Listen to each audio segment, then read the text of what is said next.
Assalamualaikum warahmatullahi wabarakatuh. Pemirsa, apa kabarnya hari ini? Semoga sehat, manja lah. Banyak nih yang kemanjaan.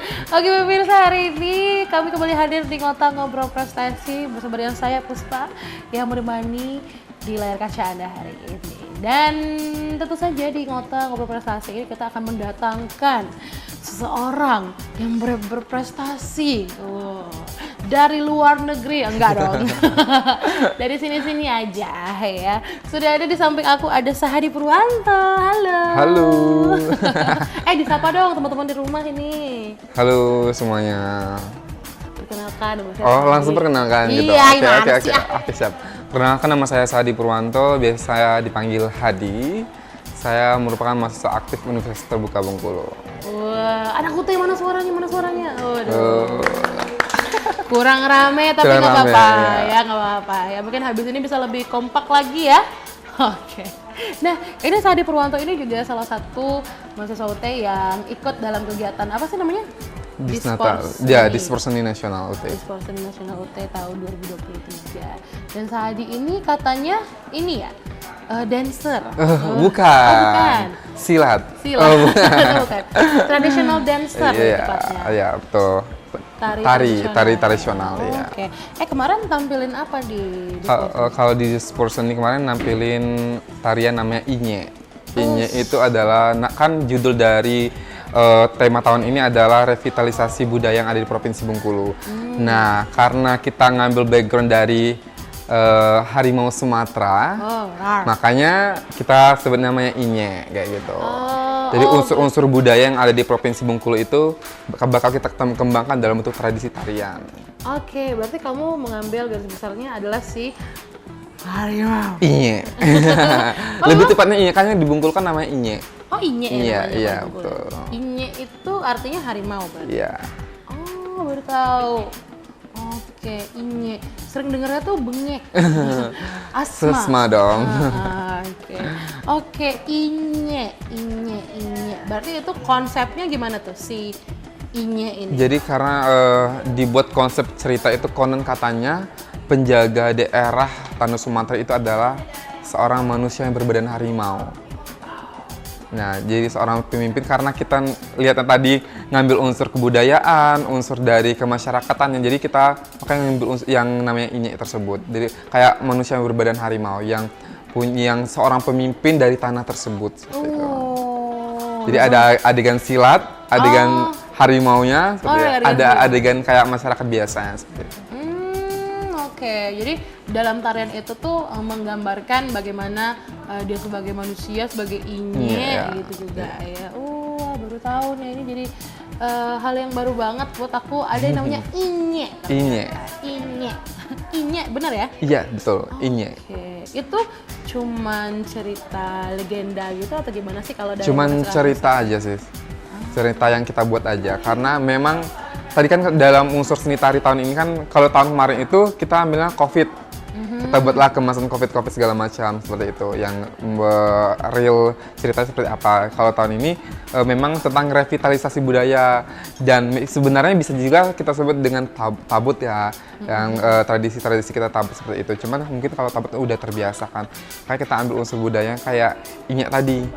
Yang kayak manusia berbadan harimau, karena kan harimau Sumatera tadi.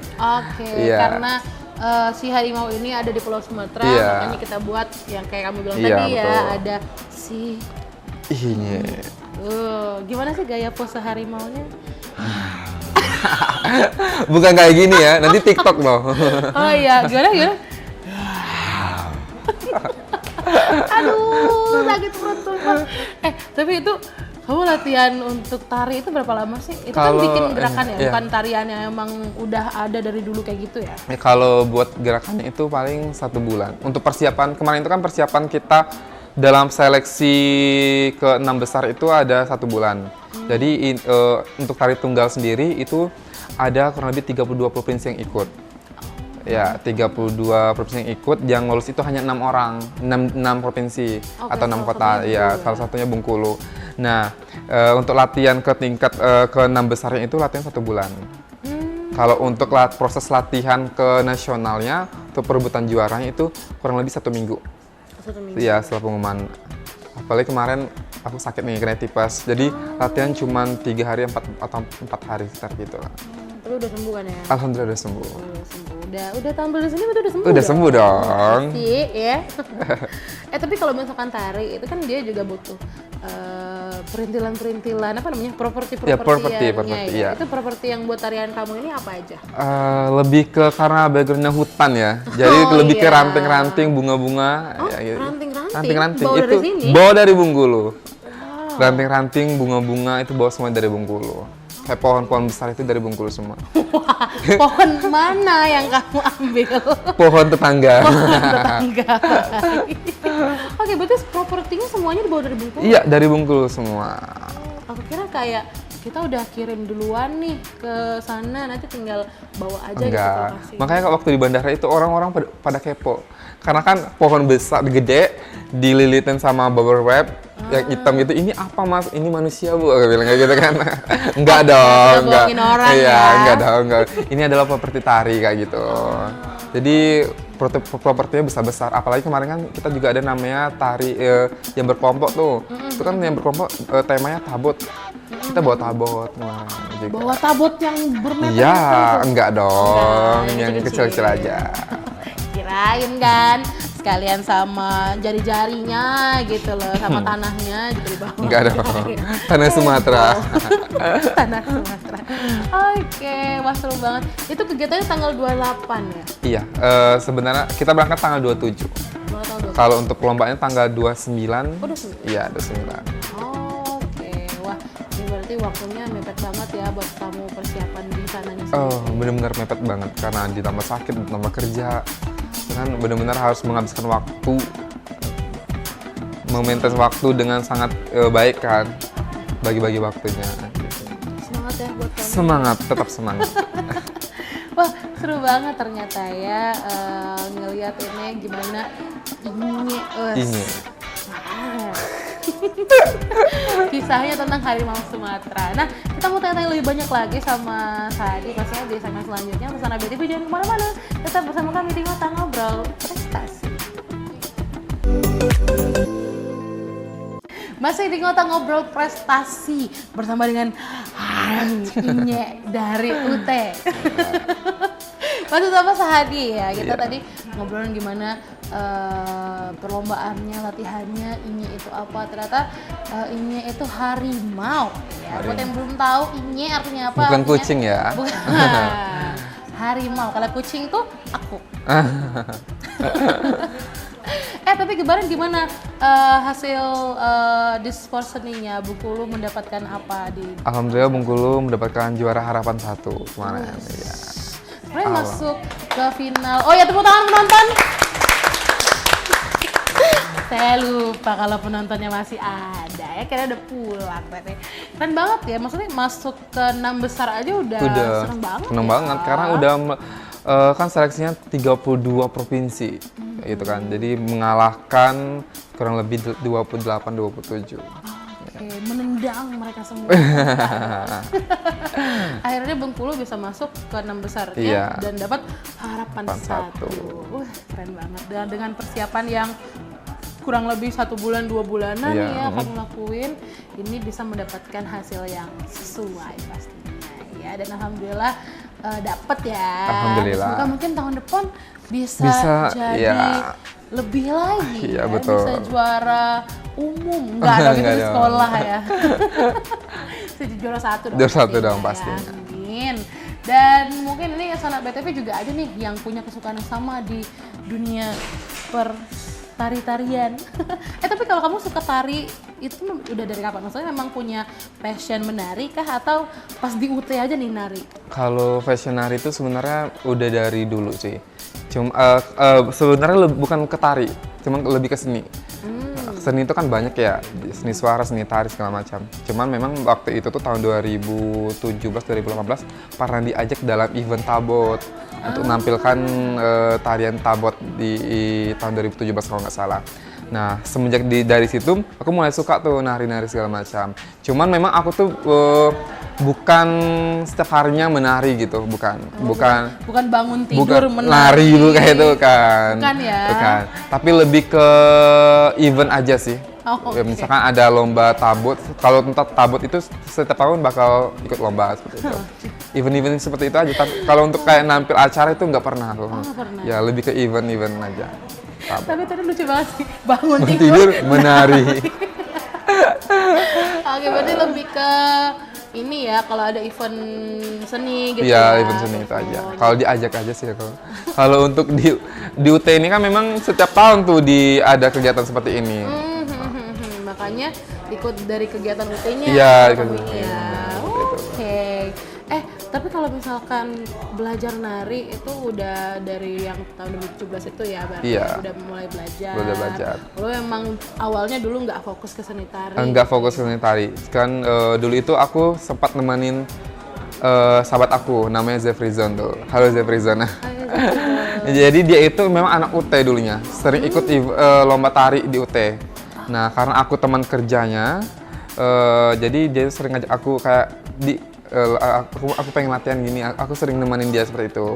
Nah, dari hal itu tuh, dari hal aku sering ikutin dia menari event-event tuh, makanya aku masuk UT. Dia menginfluence aku, enak loh di UT lombanya gini, semuanya dibiayai segala macam. Makanya kamu masuk UT aja seperti itu.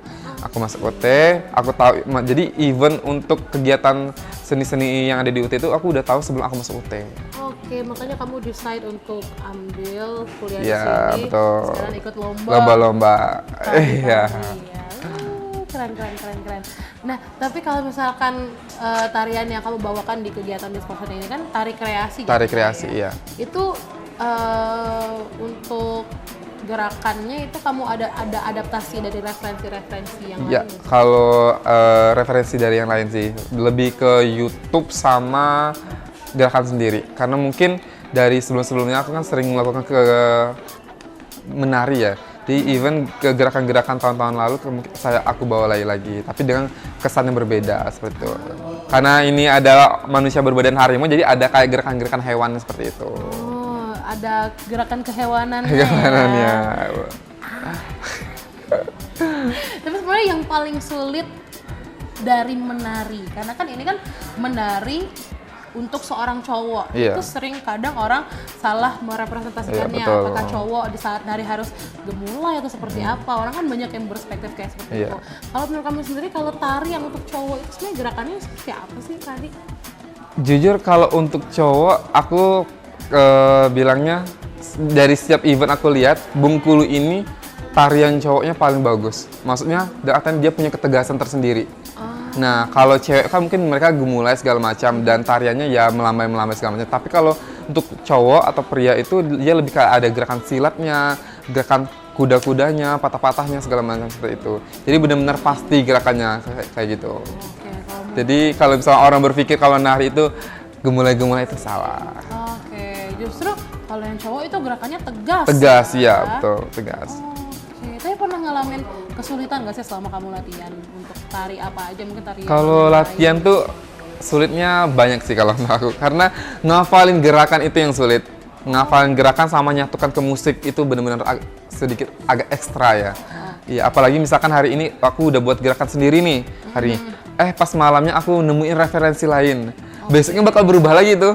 Oke. Nah, seperti itu. Muncul kebingungan. Dan ya. misalkan hari ini aku latihan gerakan baru, besok nggak lupa. Gerakannya kemarin seperti apa ya kayak gitu kan. Kemarin kayak gimana, Gimana ya?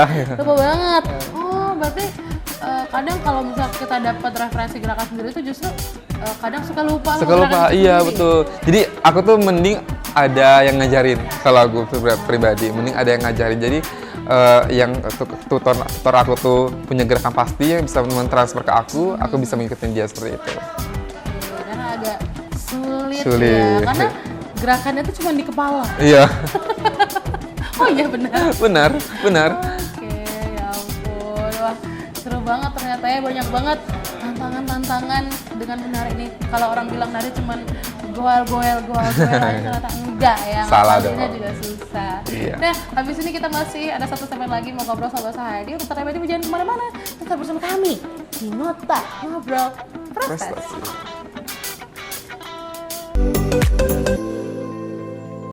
Saudara BTW masih bersama kami di Ngota Ngobrol Prestasi, yang masih bersama dengan Sahadi. Iya, dari Bengkulu. Aku paling suka banget bagian nya itu. Aku suka banget. Tapi Hadi, kamu kan udah mulai fokus nari-narian ya, udah fokus menari dan udah pernah ikut kegiatan-kegiatan, lomba-lomba juga. Terus sebenarnya apa sih yang membuat kamu sampai dan sekarang berpikir bahwa tarian itu berkesan banget untuk kamu? Karena dengan aku ikut event menari ini, aku ketemu banyak orang sih. Dan salah satu, aku kalau belum bisa menemukan titik aku, goals aku untuk bisa ke satu impian aku inginkan itu, aku belum bisa berhenti. Apa tuh keinginan? Menang. Baik. Jadi aku selalu harus mencoba untuk ambis, betul. Jadi itulah tadi sih. Jadi kalau untuk itunya ketemu banyak orang, ketemu daerah, apalagi kan di UT ini kan dia UT daerahnya tuh menyebar seluruh Indonesia. Kayak kemarin aja ada yang dari Surakarta, Pontianak, Purwokerto, Jogja, sampai sekarang pun Jambi satu lagi. Sampai sekarang pun kita udah dari kompetisi kemarin kita punya grup khusus tuh. Nah, dan setiap bulannya mereka punya ide kita tuh buat event gerakan tari-tari yang ada unsur kedaerahan masing-masing daerah seperti itu. Jadi event setelah melakukan kegiatan di sport seni tersebut, kita punya kegiatan khusus untuk menyambung silaturahmi seperti itu. Jadi itu paling enak menurut aku pribadi. Kita banyak dapat teman dari daerah lain. Iya, ya. betul. Seru banget. Tapi one thing yang mungkin ketika kamu ketemu banyak orang, kamu bisa dapat ilmu baru ya. Ilmu baru, betul. Apa sih yang membuat kamu paling wah, ternyata di tempat lain ada yang seperti ini ya. Ilmu yang kayak gimana sih yang pernah kamu dapetin dari mereka? Hal-hal apa yang kamu dapat dari mereka? Ternyata hal-hal yang aku dapetin itu tadi gerakan-gerakan mereka, dan ternyata rata-rata mereka itu memang penari asli. Oh, bukan penari palsu. Bukan, maksudnya kerjaannya itu memang seorang penari. Kerjaan itu tiap hari itu nari, malah ada yang punya sanggar tersendiri. Dan sanggarnya udah besar di Ternate waktu itu tuh. Dia punya sanggar tersendiri, dia punya desain baju pakaian tersendiri, baju daerah tersendiri, dan dia sebagai tutor untuk ngajar anak-anak daerah mereka seperti itu. Oke, bahkan jadi, mereka se-expert itu. Se-expert itu ya? Iya betul, dan juga mereka se-welcome itu, maksudnya enaknya gini deh, tadi gini, pokoknya belajar sama-sama saling belajar gitu. Gak ada yang sombong saling menonjol, itu nggak ada. Berarti itu ya keren banget ternyata.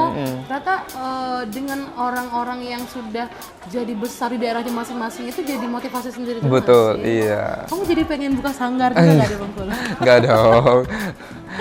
Diaminin aja, semoga kan. Even di balik kerjaan aku kan. Betul. Tapi kamu punya keinginan nggak sih untuk memang menyalurkan kesenian tarik ini ke orang-orang lain gitu? Sebenarnya pengen, apalagi anak-anak yang masih kecil-kecil kan. Aku tuh aja lihat adik aku yang sepupu aku itu, dia suka menari. Cuma mungkin karena aku aja nggak ada waktu sama dia, jadi jarang aku nggak mau, ayo dong kita nari bareng segala macam. Apalagi kan aku lihat di daerah-daerah lain tuh, di kota-kota lain itu promisi mereka memang setiap bulan itu ada event-event tersendiri untuk anak-anak menari seperti itu. Nah, pengennya di Bengkulu juga ada seperti itu. Jadi potensi budaya itu bisa dikembangkan di Provinsi Bengkulu. Dan bukan potensi budaya aja, tapi potensi yang ada pada diri seorang anak pun juga bisa berkembang kan. Kita bisa tahu nih anak-anak sukanya kesenian yang seperti apa. Iya, kesenian seperti apa. Dan dengan mengajari mereka dari hal dini itu juga kita mengajari kayak ternyata oh ini loh budaya Bengkulu, oh ini loh tradisi Bengkulu seperti itu. Jadi ini banyak banget juga orang yang mengatakan bahwa kita berada di titik di mana kita krisis budaya. Iya, betul. Dimana kita terlalu banyak mendapatkan paparan dari budaya barat sehingga budaya kita sendiri akhirnya malah tertinggalkan. Iya, betul. Tapi kalau menurut kamu sendiri gimana nih menanggapi statement-statement yang seperti itu? Kamu setujukah atau malah justru sekarang kita lagi dalam fase bangun lagi untuk memperkenalkan lagi budaya? Kalau untuk di Bengkulu sendiri aku setuju. Jujur kalau aku lihat banyak sekali sanggar-sanggar Bengkulu seharusnya mereka bisa berkolaborasi antar sanggar satu sama lain kayak gitu. Memang mungkin ada persaingan antar satu sanggar sama lain ya, cuman kayak coba deh buat event-event khusus kayak gitu kan untuk menumbuhkan nilai-nilai budaya yang ada di Provinsi Bengkulu. Seharusnya seperti itu sih. Oke, ini berarti masalahnya Kekompakan, ya. iya. Gimana kita tuh sebenarnya pengen nama Bengkulu jadi besar, tapi Besar, malah iya. kita yang nggak mau berkolaborasi. Iya betul, seperti itu. Oke, wah ini seru banget kalau misalkan kita bisa kolaborasi gitu ya. Iya. Kolaborasi budaya. Budaya, gitu. betul. Enak banget kan? Wah seru banget, dan ini pasti jadi ini juga jadi gambaran juga untuk daerah lain mungkin juga buka buat kegiatan yang sama. Iya betul sekali. Malah dulu aku pernah ikut event FKSM itu, yang event itu kan. Malah budaya-budaya di kota lain itu yang harus kita pelajari. Coba deh kita sekali-sekali kayak buat event tapi mengajari budaya keluarga seperti itu. Oke, oke deh, ternyata seru banget ya kalau misalkan Bengkulu bisa jadi pionir kegiatan Iya budaya. betul, kegiatan budaya. Tapi kalau arti seni sendiri untuk kamu, ini apa nih, Kade? Arti seni. Kalau seni, sebenarnya kalau seni itu memang udah ada dalam diri sendiri sih. Kayak gitu aja sih. Yang dimana dengan adanya seni kita bisa mengeksplor, bisa mengeluarkan semua kemampuan daripada diri kita, dan juga bisa membantu mengeksplor potensi-potensi yang ada bukan hanya pada diri kita tapi pada daerah-daerah masyarakat kita seperti itu. Harapan kamu nih untuk anak-anak muda Bengkulu yang mungkin juga pengen mengangkat lagi budaya Bengkulu biar bisa lebih terlihat atau muncul di nasional pun internasional, ini gimana nih Hadi? Kalau menurut aku semangat, bangun potensi yang ada pada diri kalian, keluarin aja, jangan pernah malu untuk mengeluarkan potensi itu. Dan juga kalau dari kata-kata Albert Einstein yang pernah aku temuin itu, if you want life a happy life, go on people or things. Jika kita ingin melakukan hidup yang lebih baik nantinya, gantungkan itu pada satu tujuan, bukan pada hal lain atau hal orang lain seperti itu. Maka dari itu, apapun tindakan kita lakukan pada hari ini itu akan menentukan masa depan kita nantinya. Makanya lakukan setiap apapun itu, lakukanlah hal yang terbaik aja sih. Dan jangan pernah takut, dan jangan pernah malu intinya untuk mengeluarkan potensi pada diri kita. Karena kalau kita udah tahu nih kita mau ngapain gitu, kita bakalan jelas ya, betul. Oke. Wah keren banget, terima kasih ya Hadi sudah mau ngobrol sama aku hari ini, dan terima kasih banget untuk pemirsa yang juga sudah menyaksikan kami hari ini, dan nantikan nota yang sudah selanjutnya ngobrol prestasi yang pastinya hanya di BTV Bukan. Saya Puspa Skararo, mewakili kerabat kerja yang bertugas mengucapkan terima kasih banyak. Sekian, wassalamualaikum warahmatullahi wabarakatuh. BTV Bukan.